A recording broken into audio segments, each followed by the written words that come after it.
السلام علیکم ورحمۃ اللہ وبرکاتہ۔ کیا آپ جانتے ہیں کہ ایک ایسا عمل بھی ہے جو گناہوں کی معافی، دل کے سکون، رزق میں برکت اور اللہ کی رحمت کا ذریعہ بنتا ہے؟ جی ہاں، وہ عمل ہے استغفار۔ آج کی اس ویڈیو میں ہم استغفار کے بارے میں چند صورت اور سبق آموز اقوال سنیں گے جو ہمیں اللہ کی طرف رجوع کرنے کی ترغیب دیتے ہیں۔ آئیں ویڈیو کا آغاز کرتے ہیں۔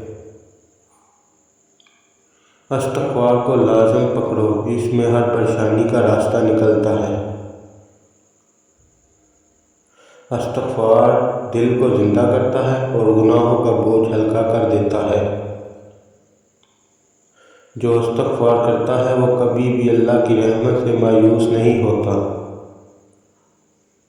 استغفار مصیبتوں کے لیے بہترین ڈھال ہے۔ استغفار وہ کنجی ہے جو بند دروازوں کو بھی کھول دیتی ہے۔ ہر گناہ کے بعد سچا استغفار اللہ کی رحمت کی طرف ایک قدم ہے۔ استغفار صرف زبان کا ذکر نہیں، دل کی توبہ بھی ہے۔ جس گھر میں استغفار کی کثرت ہو وہاں رحمت نازل ہوتی ہے۔ استغفار دل کو سکون اور زندگی میں برکت عطا کرتا ہے۔ آج